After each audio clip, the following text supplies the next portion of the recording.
Angela, welcome. Thanks so much for being here. So pumped to be on the podcast today.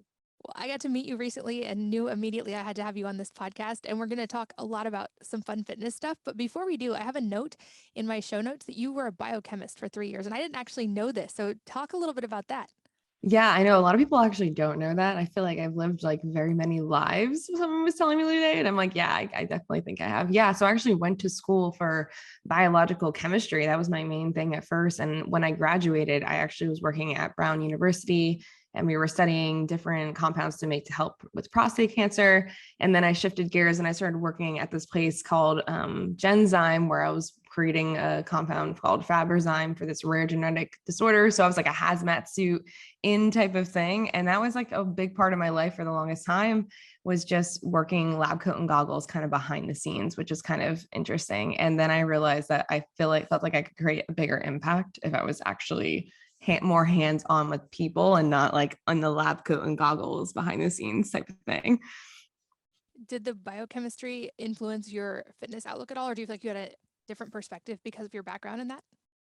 Yeah, I definitely feel like the biochemistry helped me along the lines of just knowing kind of like the right and wrong, because there's just a lot of stuff out there. And it's kind of like trying to understand that there's a lot of things that are just thrown at people right now, like supplement wise or even, workout wise, and just kind of knowing already the science behind it and actually looking through the research, I think really helped me be more educated on that and also bring that to the people that I was helping. And then you're also I have 4 daughters, and they're all fans of you because of the American Ninja Warrior side. They're all pole vaulters and athletes and think you're so awesome because of American Ninja Warrior. But talk a little bit about your journey with that. Of course. And also pole vaulters make really good ninja warriors. So they should think about doing it sometime. Yeah. So American Ninja Warrior, I actually got on that show on accident, which is really funny because I was actually really big into fitness competitions at the time. So that's where you're like walking on stage in the bikini, but then we also had the version of it where you're like flipping around on stage. So I was doing a different type of thing because in college, I was a college gymnast. So I was trying to itch and find like that's something else to kind of work on. After a while of doing the fitness competitions, it was great. I think I learned a lot from it. I kind of was trying to look for the next thing, and someone told me, hey, you were great in gymnastics on the bar. You should try American Ninja Warrior. So I put an audition video in, did not think I was going to get on, didn't think that I would ever be good enough, or they'd want this little girl. I was in Rhode Island at the time, this little girl from Rhode Island. Like, why are they going to want me on the show? And then I wound up getting called and they're like, yeah, you need to come on and you're going to compete in 2 weeks. And I was like, oh no. I was like, I need to figure out how to ninja. So I had to go around everywhere and find gyms and find people. And I found an amazing community within Ninja and was actually, yeah, so I was on for 4 seasons, which was really, really great. The community is amazing. On season 10, I actually wound up tearing my ACL on the show, which is really traumatic, but it really made me grow and really use what I was doing, on TV to help people, because I was like, I'm going to come back 11 months later, and I'm going to show people that if they're injured, if something's happening in their life, that they can come back to. So definitely a lot that came from American Ninja Warrior. I love that. And it seems like a very recurring theme across areas of life, as those hardest things in life often become your greatest springboards to the greatest things in life. And I love your message around strong feels good, because I think for a lot of years there wasn't as much focus on strength for women, and it was all about aesthetics. And there seems even still to be so much misinformation about strength and women and getting bulky, and we're going to talk a lot about that. But how did that start for you? Because you went from gymnast and biochemist to now helping thousands and thousands of women with fitness. So how did that story happen? I know, super crazy. It's like, and I was like, wow, I definitely guess I did lead a bunch of lives. Yeah. So when I transitioned from fitness competitions to Ninja Warrior, fitness competitions is very like, you got to have that bikini body. They're literally judging you while you're on a stage. Like that's really a lot of what it's about. And then when I switched to Ninja Warrior, I realized it really wasn't about that. It was about how strong can I get? How strong can I get so I can actually make it through and functionally get through these obstacles? And that's when it all kind of clicked and came together in my head. It was like this whole entire time I've been obsessing over the scale. I've been obsessing over my body and what it looks like. When I just focused on getting stronger, my body looked better, even better than it did when I was so focused on the other things. And I wanted to bring that message to other people because I saw that, again, the industry that we're in right now is so much about let's have that bikini body, or let's lose the weight and all that stuff like that. And I'm like, this is so much different, because when I was the strongest I was for Ninja, and even that's how I train right now, I not only look good, I feel good. And that's at the end of the day what you're actually trying to get at, right? You want to feel good. If you look great and you are miserable and you're like, I'm eating celery to get my six pack, that's not no way to live. That's no way to live. You can have all of that if you're just not focusing on it. So I came with this idea. I've actually first started with pull-ups, which I'm sure we'll get into. A lot of females were coming to me since I'm a ninja warrior. They're like, I would love to get a pull-up. And that's just a goal they had. So started working on them with that. And then after the pull-up stuff that I would do with them, they're like, what's next? And that's when I created Strong Feels Good. And the program is all about getting stronger. We don't allow anybody to weigh themselves. And it's all about, let's get you to feel amazing, stay consistent, enjoy your life, eat the cookie, go to, do all the things and just really enjoy your life while you are getting healthier and all sorts of different things. So Strong Feels Good kind of came along from all of that.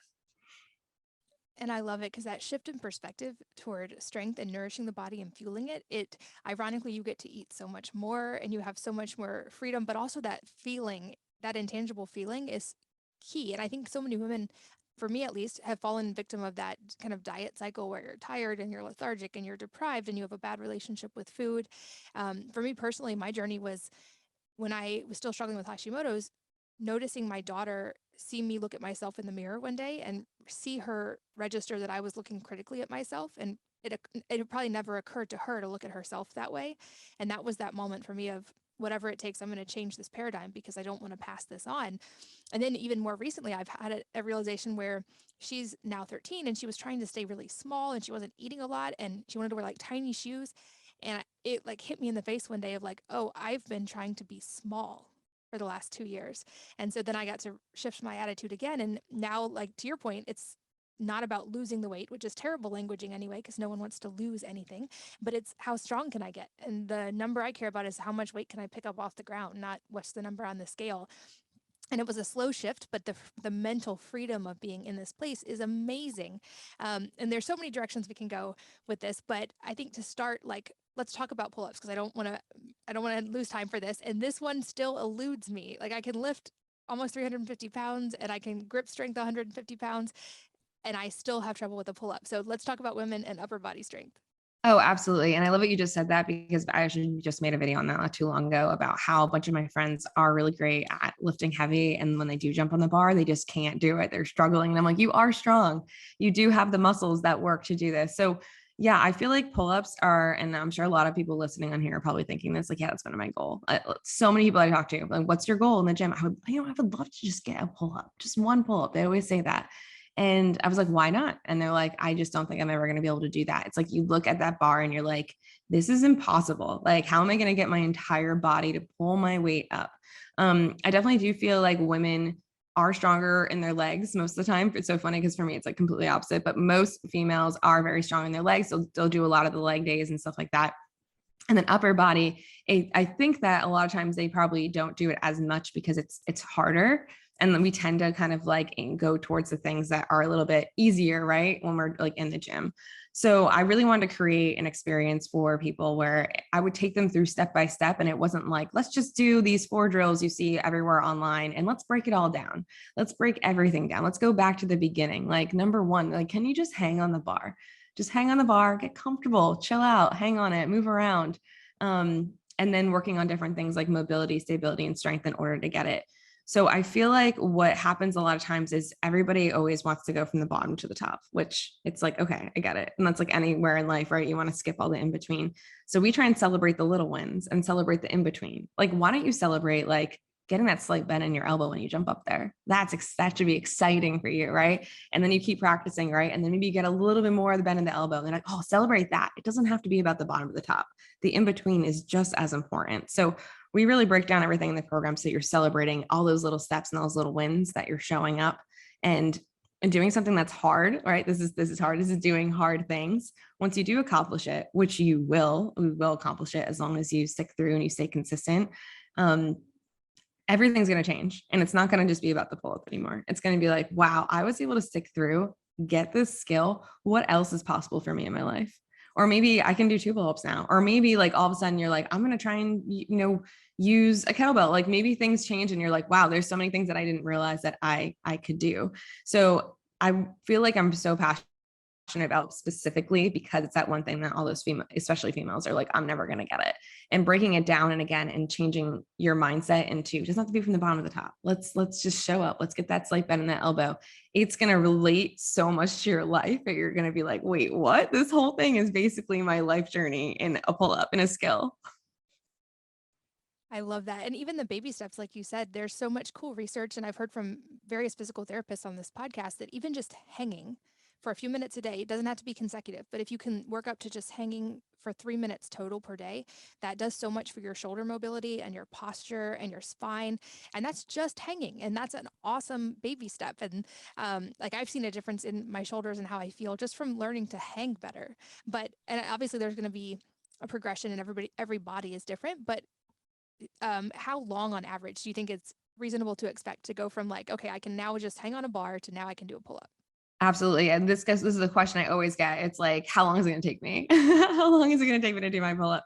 Everybody is completely different for sure, but I can tell you with the range, there's a few different things. Number one, how hard are you willing to work? Like, if you really wanted to get your pull up, like I helped the editor of Women's Health get her pull up, and she needed to get it in 14 days, and we were able to get it, right? But that's because I said to her, how hard are you willing to work? We're not going to be able to just only do stuff 3 days a week. Like, you're going to need to be at home doing different things as well. And it wasn't just doing pull-ups, by the way, because your pull-up is actually a full body movement. You're actually using everything. You're using your arms, using your core, and you're using your glutes. So it wasn't like I was making her do pull-ups every single day, but we're doing something that was going to work towards it to get her to be strong all around in order to get it. So how hard are you willing to work?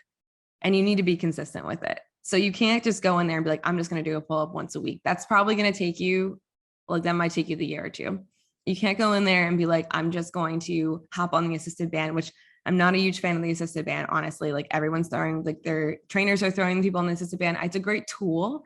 However, you get very dependent on it. And a lot of times you take the band away and you're like, I can't do any of them. I don't understand. So working really off the band. So I can tell you that I've seen people literally go from zero hanging in the bar doing nothing in 14 days, which is why I have a 14-day and a 30-day program. I've seen it happen in 30 days. And I've seen people who they don't get past after 30 days. It might take them like 60 days. Everyone's a little bit different. It's really going to depend on you, how hard you're willing to work, what else you're doing. So it's a lot that comes to it. But I can tell you something, as long as you do the drills that you're supposed to be doing and you show up for it, it will happen. It's going to happen. It's not a matter of if it's going to happen. It's when is it going to happen? So just continuing to show up. So I can't be like, and if any trainer ever comes up to you and says, oh, you're going to look like this or do like this in exactly 14 days or 30 days. And that's not a good trainer saying that right there. But I can say that I have seen some people get to it at those different points. It's just going to depend on you. And short of an extenuating circumstance or an acute injury, this is the thing you believe all women are capable of doing. Absolutely. Oh, absolutely. I definitely think every woman should get their pull up, and they're so capable. I even have one of my clients, Kimba, who I'm like obsessed with. She lives in Florida, actually. She was 60. I think I got it wrong. It was 60 years old or 61 years old. And she went from zero to, she was cranking out like 3 or 4 pull-ups. And that's another thing showing too, that the age didn't matter also. Right. So it's like, you're not too heavy. You're not too old to get your pull up. You can get your pull up at any age. You just have to put the work in and break it down. And that will, just like anything in life. And I'll link to your whole program, but can you like walk us through maybe some of the overview of the steps? Because that's interesting. I hear most people do recommend the assisted band.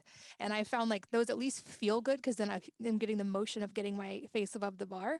But what do you recommend instead? How do you take people through that progression? Yeah, of course. So yeah, we try and stay off the band as much as possible. Again, it's not that it's wrong. It's still a good tool. The thing that happens with the band is helping you at the bottom part of the pull up. That's the hardest part of the pull up, right? So it's flinging you up at that bottom piece. And that's where everyone's stuck. So if you're not strengthening the bottom piece, how are you going to get up? That's the first little piece is like the most important, right? So my program, we actually break down the first full week is completely foundational. We're breaking down the foundations. We're teaching you, I tell people there's a lot of stuff going on in your shoulder because there is. I mean, I know you just see a shoulder here, but there's all sorts of stuff happening in here. So first you want to make sure that you're mobile and stable. So that's really, really important. So the whole first week is let's get you mobile and stable. Let's also increase your core strength, and let's also get you to work those glutes. Because again, the glutes it's all connected, which is it's super wild. Then I have you doing a lot of hanging for sure. I have you doing a lot of attempts without the band. And again, that's going to be that attempt where you're not all the way up, but maybe you're getting a slight bend, or maybe you're getting a shrug on your shoulder. But I make you in the program, as we progress it, go on that bar and I say, don't use a band and try it. Just try, just see where you can go without it. And again, that could be very frustrating for people because they're like, oh, like, again, the band just makes you feel so good. So we also do a ton of, again, drills off the band. I also teach you how to use the band properly, because another issue I see is you use the heaviest, easiest band so you can crank out like 10 pull-ups. You shouldn't be cranking out the 10 pull-ups if you're trying to learn the pull-up. You should be using a band that maybe like you can get 3, and like on the third one, it's like you're really working, so you're actually using the muscle. And then I also teach you about actually engaging the lat at the bottom of the pull-up with the band. That means, like, we call them shoulder shrug pull-ups. So teaching you how to actually do that, engage, so that you can, again, use the band properly. But the big step here is making sure that, again, we start very foundational and then we increase stuff every single week. And a little by little, you can start to, you start to see the differences there. We also really make sure you're measuring progress. So on day 1, we always do a strength test, which I don't know if you were able to come to the actual class. We did a strength type of test at the event that I was with you at. And we measure at the beginning and the end so that you can see your progress. Because again, maybe you didn't get all the way up at the end of 14 days or 30 days or whatever, but maybe you can see in the videos that, oh, wow, I actually got stronger. Look at the development of my back, like all sorts of different things. But yeah, with the programming, it's really about progressing it and not just throwing yourself at it, and not just doing the pull-up bands, and making sure you're working your entire body. Because again, it's not just about it. The pull-up is not just your upper body like a lot of people think. There's just so much more. I'm like, oh my God, I don't know like how to fully break it down. And I would guess this also applies to those kind of pull-up training machines that you see in gyms, as far as like they're actually going to make you potentially take longer because you're now relying on that additional strength that's not yours. Absolutely. I mean, the amount of times I've literally heard people be like, I haven't got my pull up. I've been trying for a year. And I'm like, oh, okay. Like, well, what have you been working on? Oh, I've been doing the assistant band or the machine. And I'm like, okay, well, let's not do that anymore. If it's not working, let's figure out what else we can do in order to finally get you there. What about push-ups? Because I can do push-ups, but I feel like and this might be like actually just a story in my head versus a true thing, but it feels like when, especially working out with guys, it's so much easier for them to just crank out pull-ups compared. And I know there is an upper body strength difference in general with men and women, but I also don't feel like that should be a limitation. Is that same curve possible for pull-ups, and any tips on those? I mean, push-ups. Yeah, same thing. I mean, even so when you're doing the pull up, with the programming, we are doing push-ups as well, right? Because if you pull, you got to push. So you got to make sure that you don't want to get your shoulders all like rounded. But yeah, the push-up strength is the same exact thing. It's just breaking it down, working on different skills. For the push-up, especially, the hardest part is just like the pull-up, it's at the bottom of the push-up, right? So when you're holding at the bottom and your arms are bent, that's the hardest piece of the push-up to get, right? So we got to work on that more, right? So it's like, oh, like you start to think about like these skills and where is the hardest piece? Where do a lot of people get stuck? When you're doing the push-up, hardest part is the bottom. So you should be doing a lot of like push-ups and holding at the bottom for like 2 or 3 seconds and then coming back up, or just doing some holds and seeing if, on one week you can do 10 seconds, the next week you can do 12 seconds, right? And seeing if you can continue to increase that strength, and then the push-ups will get easier. But yes, I do feel like the guys that have it easier upper body, I've had guys run through my course as well. It's for females, but I've had a couple guys run through it and they definitely get a lot of pull-ups like after it. But yeah, it's not impossible, and it's just something that you have to work towards. And also, once you get it, which is really cool, once you get the first one, the next couple aren't that hard. Like they just start to, you're like, oh, I came in for 1. Oh, I got 2. Oh, 4. Oh no, I got 5. Like this is pretty crazy. Yeah, it's amazing. It seems like how much of that is probably actually mental. Like we probably have the skeletal strength long before we mentally realize we do, maybe. And I feel like also I'm glad you mentioned the holding it at that hard part, because that's the thing I've been playing with in training as well, is the hold at the hard part of any given lift, and then seeing when you then cycle back into regular lifts, how much of a difference that makes. And I feel like that's not a thing that's talked about, at least in the circles I had been in for a long time, but it's really amazing the difference it makes. Oh, it's amazing. Yeah, if you start to try and break down, like, where am I where am I stuck? Where am I struggling? Where's the hardest part? Let's see if we can improve in that area. And again, we keep doing that also like in the pull-up program. Like I'll say, okay, cool, you're stuck at the bottom, you have a slight bend in your elbow. Okay, cool. What's the next step for you? How can we get you to get that slight bend and get a little higher? Let's work on that part. Because you clearly got the first part down, you got the last part down, and maybe the middle part you're stuck, you know? So it's like really, and that kind of brings in my like biochemistry degree, right? It's all kind of like an experiment. And you're like trying to figure out, okay, it's like, let's problem solve and figure out where you're stuck and how we can get you to the next level. I love what you said too about mindset. Yes. Pull-ups is such a mindset thing. There's a lot of people who are 100% strong enough, but they are like convinced in their head they can't. And really, again, breaking down and celebrating those small wins are super, super important. In my coaching program, we have a whole mindset section. Actually, my other Ninja Warrior friend made it, and she comes in and she just walks everyone through shifting those negative thoughts. Another thing to think about is we don't do a lot of pulling in a normal day, right? We do a lot of pushing, maybe. There's a lot of like normal day things where we squat down and we grab things. There's a lot of like things where other movements, you know, come to fruition in everyday life. We don't do a lot of pulling. So our mind body connection with our central nervous system, it's not connected. So what that means is like there's literally pathways that are created for everything that we do, right? And when you're doing pull-ups, since you're not doing it a lot, there's no pathway created. So you need to give your body some time to create that pathway and be like, oh, you want me to work this muscle that I've never worked before that I didn't even know existed. So a lot of times, again, you can have all the muscles, you could be strong and you're not getting up. It just could be that connection's not there yet. So there's a ton of other tricks we also go through with that, where I'm telling people to like tap their lat. It sounds so silly. Like I'm like, tap your lap, do all these other different things. And it actually allows the brain to be like, oh, okay, cool. I need to create that pathway. So it's such an internal thing as well, which is super interesting. Yeah, and that nervous system training, and then like the importance of recovery and sleep and integrating the new patterns and all that. I feel like, especially, I've seen this in the mom world at least quite a bit, or in female communities when it comes to getting stronger. I feel like there's still so much misinformation out there, and you could speak to this much, much better than I could. But I hear women who are resistant to doing strength based exercises because they don't want to get bulky, or they don't want to eat enough food because they don't want to get bigger. And it's funny because now that I'm actually trying to get stronger, to realize how much effort that actually takes. Like, you're not going to accidentally pick up a weight and then end up like a bodybuilder. But let's just kind of dispel a little bit of that misinformation regarding women and strength and bulkiness. Oh, absolutely. I mean, yeah, you get this like all the time where people, is that going to make me bulky and whatever? So in order to get bulky, like first of all, like you have to eat a lot of food, like a lot of food, and you have to be lifting like crazy heavy. That is not an easy, that's not an easy thing. I actually have had clients come to me who are, you know, because everyone has different body types, right? I had someone who was very, very lean and they're like, I want to get muscle and I really want to get it. And it's actually so hard. That's actually harder for me as a trainer, to try and help somebody get the muscle and bulk up like they're trying to, than it is for me to help them, you know, get tone and, you know, work on their strength and stuff like that. That's actually harder.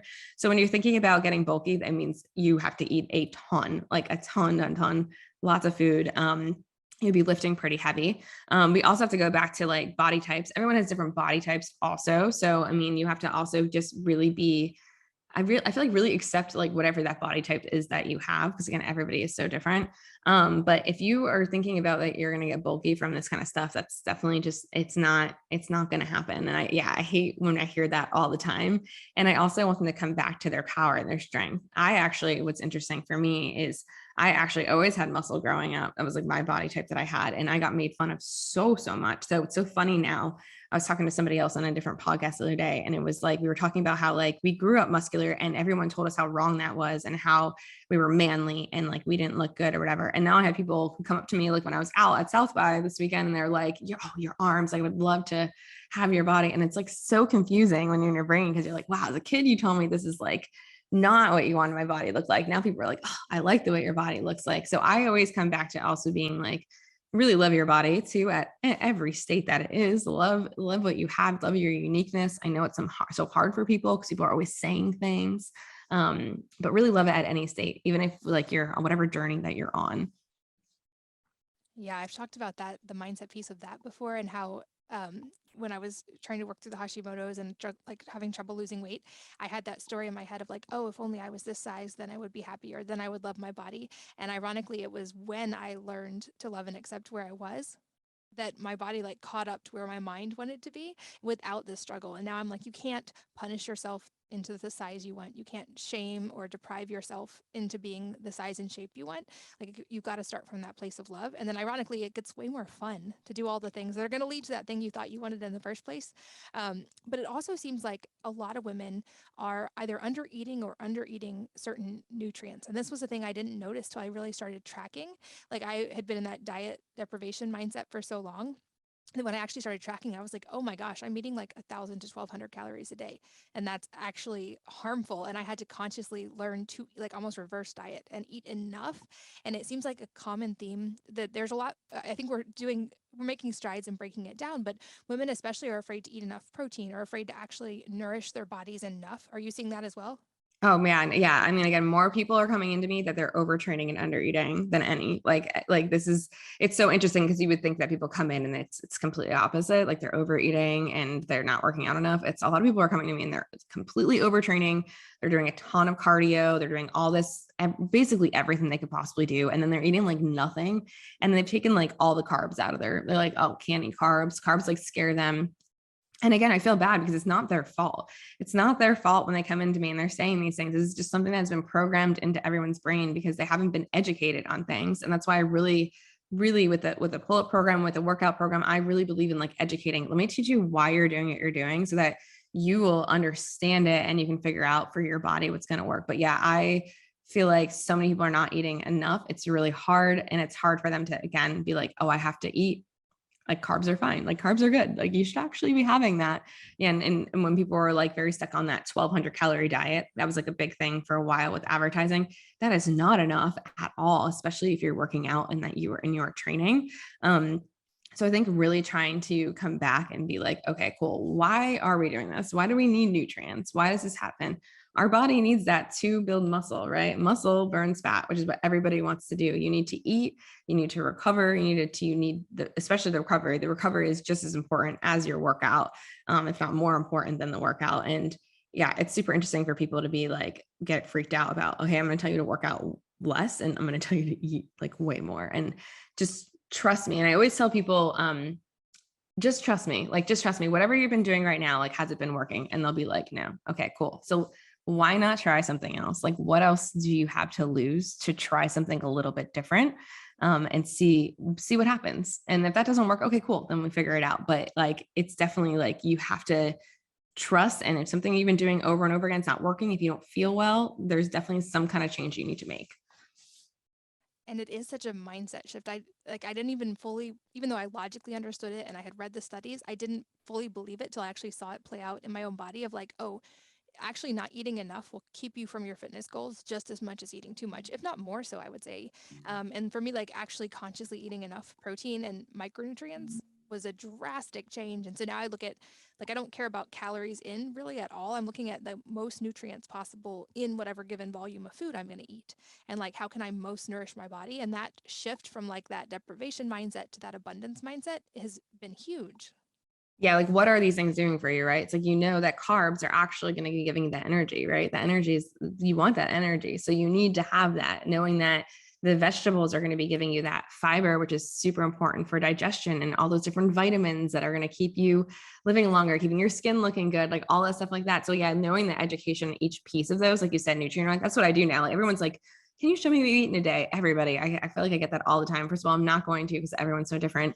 But what I honestly do, I look at my plate and I'm just like, oh, cool. I got my protein. I know why I need that. I got my carb. I know why I need that. I've got some veggies.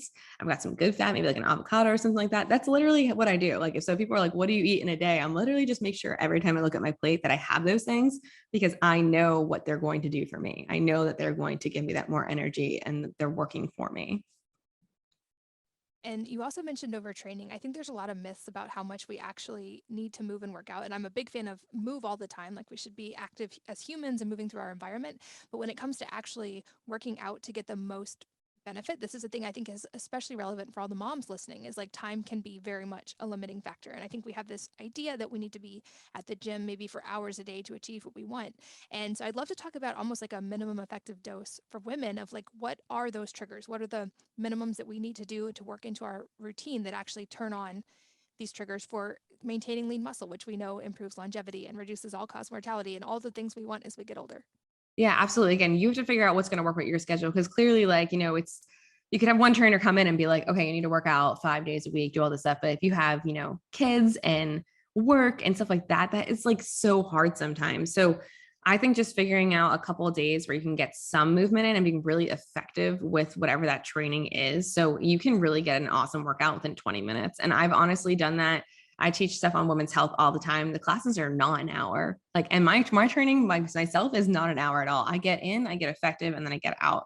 And I just make sure that I have a little bit of movement, like you said, every single day. And that movement is, did I get outside and get like a walk or something like that? And I feel like that's like super important. So you always think that you need to be in the gym for like hours and stuff like that. I say if you can at least get 2 to 3 days a week in, and even just do 20 minutes in this 2 to 3 days a week and do it effectively, and split it correctly, you will definitely be able to see all sorts of progress. I also want to say, I feel like a lot of people will do a bunch of just random things. I'm a very big advocate for like random workouts do lead to random results. So for those 20 minutes, if you can find something that is going to, be, you really should be doing like the same couple of things for like 3 weeks in a row. So for example, let's say you're working out on Monday for 20 minutes. And I always tell people to do like, let's say like chest and triceps, right? You want to do that same chest and triceps 20-minute workout for 3 weeks, the same exact one, not changing it, but increasing your weight, seeing if you can get through it a little faster. Like all that stuff is super important. And then maybe the next day is like a leg day, right? And then again, each week you're just trying to see, can I increase my weight a little bit?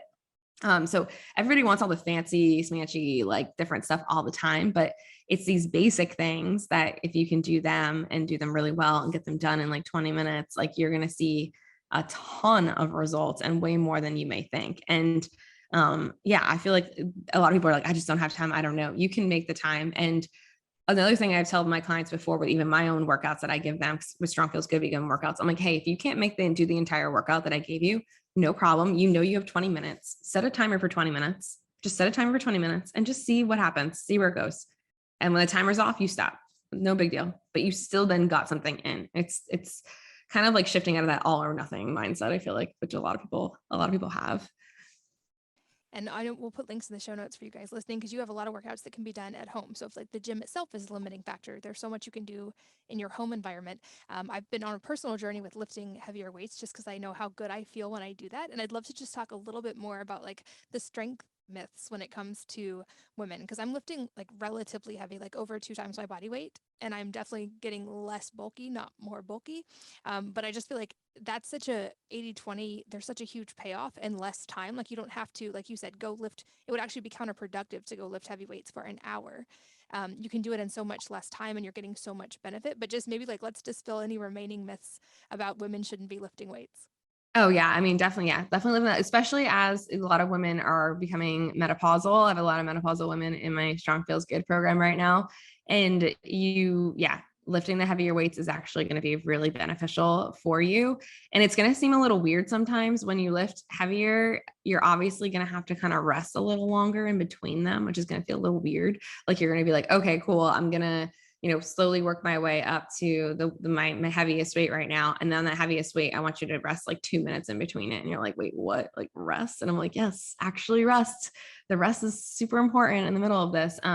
But yeah, definitely lifting the weights, going to get the heavier weights. All my programs are all done at home. I've literally been telling everybody now, because there's no excuses now with like there was a supply shortage for a while.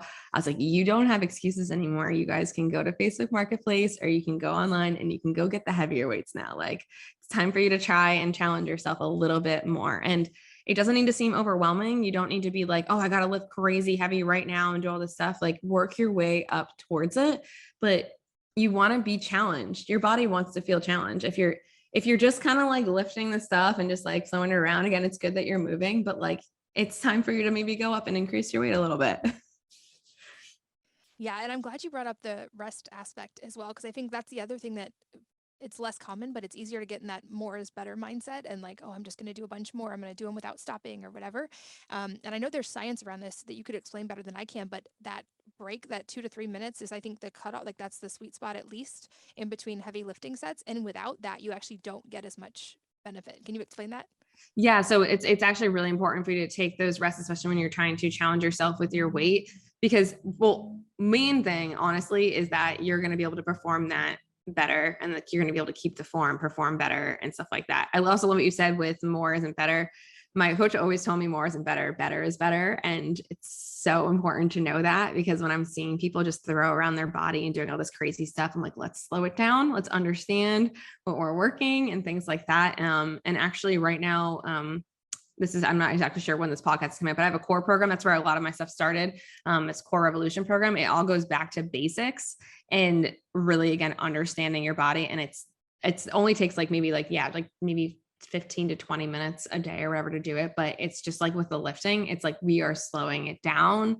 We are understanding each movement. And a lot of that stuff after, people will come back to me and be like, oh, wow, I'm super happy that you explained that to me. Because for me personally, with Ninja Warrior, I always thought more was better, because I was throwing my body, flinging myself around the bars, doing all this stuff and doing these big, explosive, crazy things.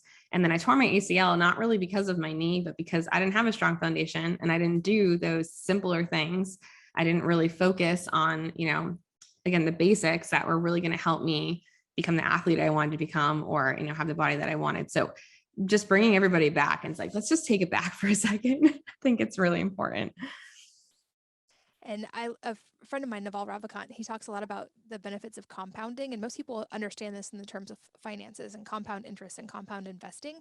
But I find this is also really helpful just to have top of mind when it comes to strength and fitness, because it's like over time, if you keep the consistency, more is not better in the moment or in the day. But over time, it's easier to stay fit when you're already fit, and it's easier to get stronger when you're already stronger. And those compounding benefits, it's like stair steps. And every time you get a little bit higher up, and then it's easier to maintain that as your baseline.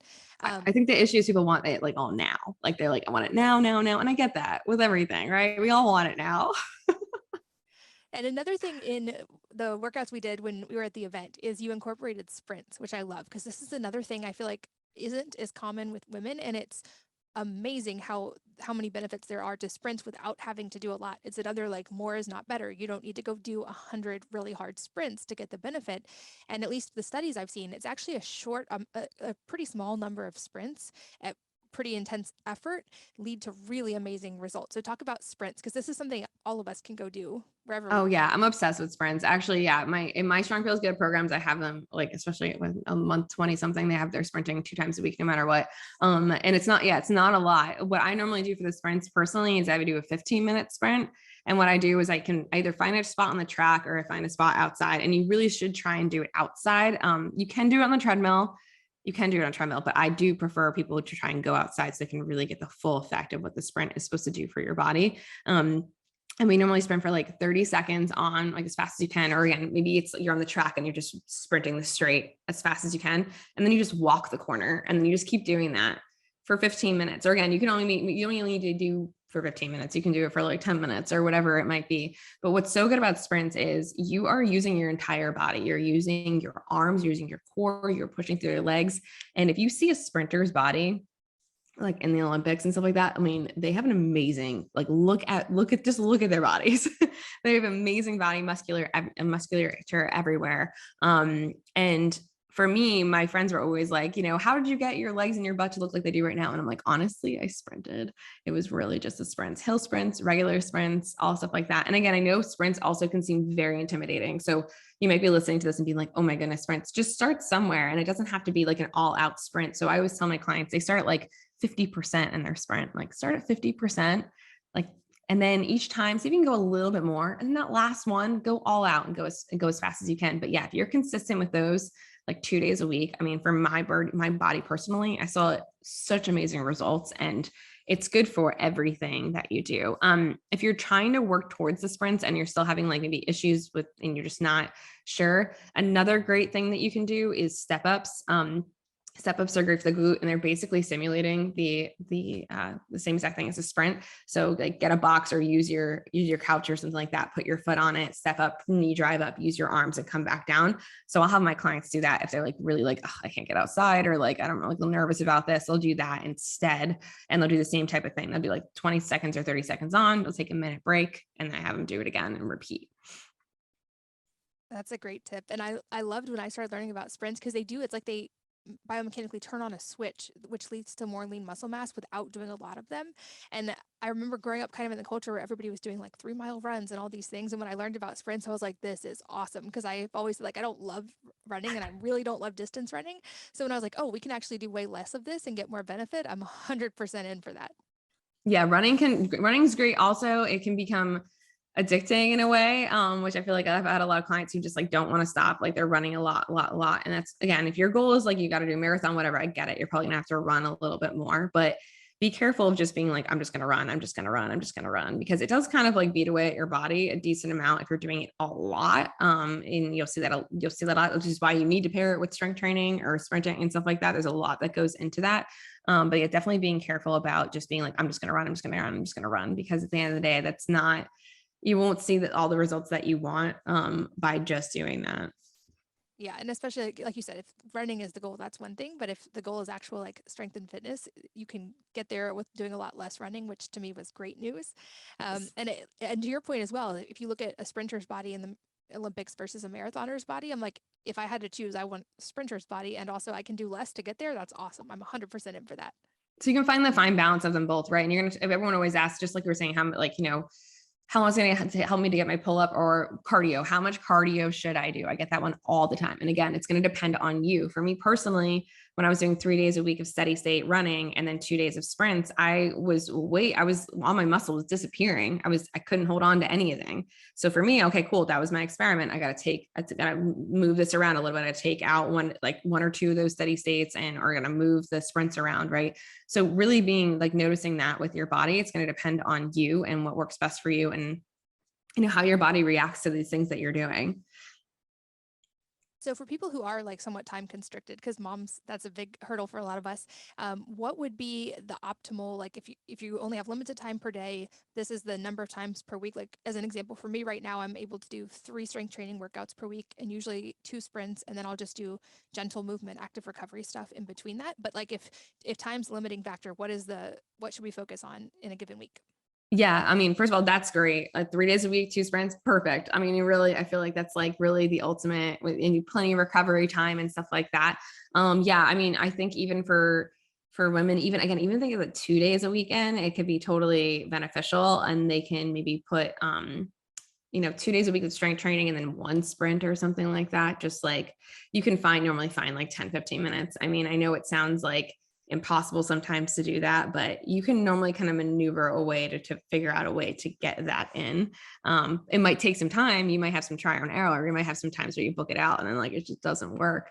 But yeah, I would try definitely 2 days a week. And then if you can get that extra sprint in, awesome. You can also do like the sprints that same day, do a quick workout, get the sprints in. That will be super beneficial for you. But honestly, anything will be beneficial, right? If you're a mom right now too, and you're coming back and you've done nothing, anything, and that could just be like your walk. So many people again want all these fancy things and stuff like that, when everyone just needs to come back to basics first before they go any fancier, right? If you are not getting enough sleep, if you're not getting some movement in by just walking, and you're not eating food like from at home and cooking, like those are 3 things you should start with first before you do anything and try and go any crazy with anything. See if you can do that first. That's a great point. Yeah, I feel like there's this tendency to want to jump into the cool new shiny biohacky things or latest supplement, and it's like 80% of it is truly your sleep, your just basic diet, and for me, getting morning sunlight in the morning, which helps that whole circadian cycle and makes those things easier. And when you get those in, it's also easier to want to work out because you have the energy part dialed in. I've also had guests on here before that have talked about how we think we shape our environment, and that's true. We create what our house looks like, but also our environment shapes us. And so I'm curious for you, any tips on how you use your environment to like naturally encourage, like I see you right now, if people aren't seeing you in video, you're sitting on the floor, it looks like, and you're adapting to your environment, but any tips for adapting your environment to be movement friendly? Yeah, I mean, I definitely am I'm a big environment person. My environment super affects me. So if I'm not in a good environment, I have a hard time doing anything or being motivated. For me, for like my space and like in my home right now, a big piece of it was making sure that it was pretty open, that I had enough like openness in here to make sure that I can really breathe. My my bedroom is like, I won't put a TV in there. It's like very calm colors so that I can like really get myself to kind of shut down, especially with somebody like, I'm sure the same way too. My brain's like always going. It needs to be a spot where I can like completely shut down.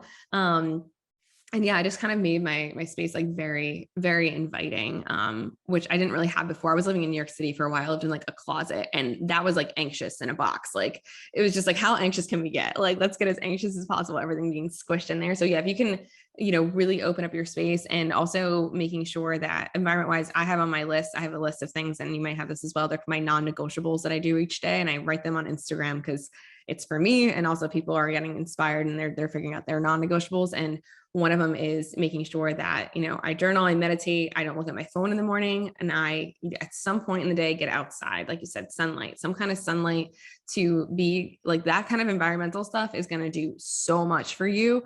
And again, you may not see the effects of it right now, but if you are consistent with it, you will notice that you're calmer, that you're better to people, everyone else around you is happier. Like it's just a whole thing that comes around with it. I love that. And I will make sure I get from you links to all of your courses for people. I would definitely encourage them.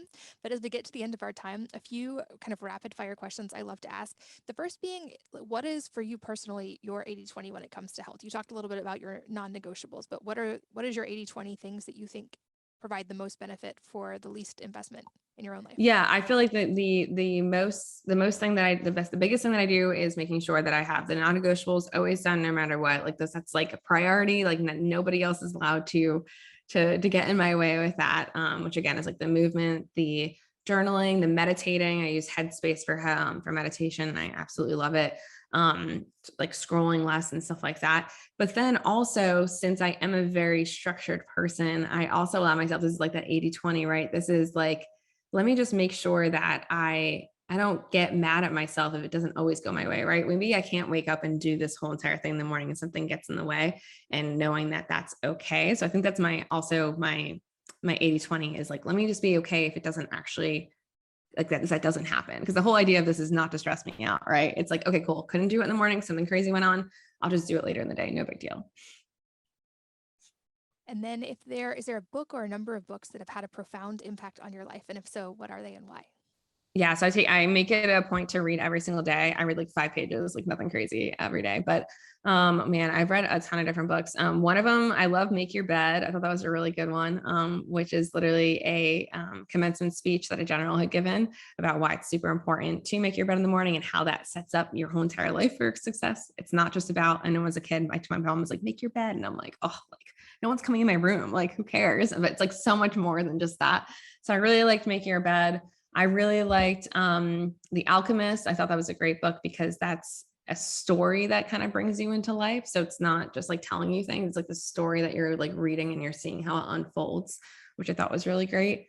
And then probably the one I just read that I really liked is Stop Acting Like You're Gonna Live Forever. That's actually my friend's book. I love reading my friend's books. Because a lot of them have been writing books lately, I guess.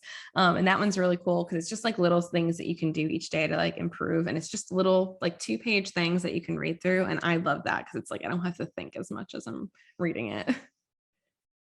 And then to wrap up, I often ask in the show notes of if you could give a TED talk in a week, what would it be about? And your answer that I have written down is, what if it all goes right? And I think with our talk about mindset too, this is like a perfect place to wrap up. So talk to us about that.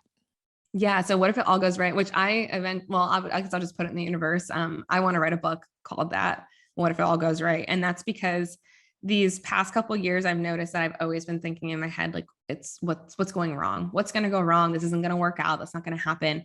And when I was moving to Austin and I was, getting all my things and all this stuff was happening at once, instead of me, I was like, I'm going to change this. Instead of me thinking, what if this goes wrong? What if it goes right? What if it goes right? So I would write out every single day as if it went right. Like, hey, the move went great.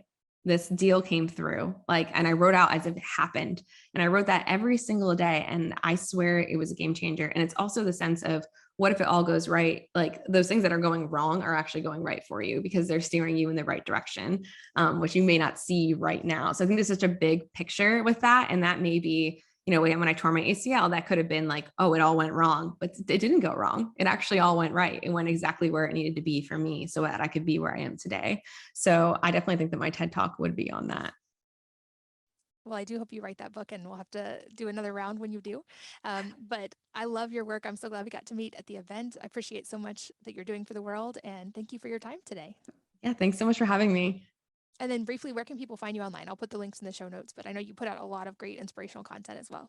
Yeah, of course. You can find me on Instagram at Angela dash underscore Gargano. And you can always message me at any time. And for the podcast, yeah, I gave you guys a special link that has all the different things in there. There's a couple of different free things in there. There's a free core program, there's a free pull-up program, and there's a free trial for Strong Feels Good if you want to try it. And then all the other programs are listed under it. So just kind of figure out what's going to work best for you and you can go through that. But feel free to reach me and message me at any time. Instagram is really the place to go. That's where I normally message everybody. Well, thank you so much. Of course. And thanks as always to all of you for listening and sharing your most valuable resources, your time, your energy, and your attention with us today. We're both so grateful that you did. And I hope that you will join me again on the next episode of the Wellness Mama podcast.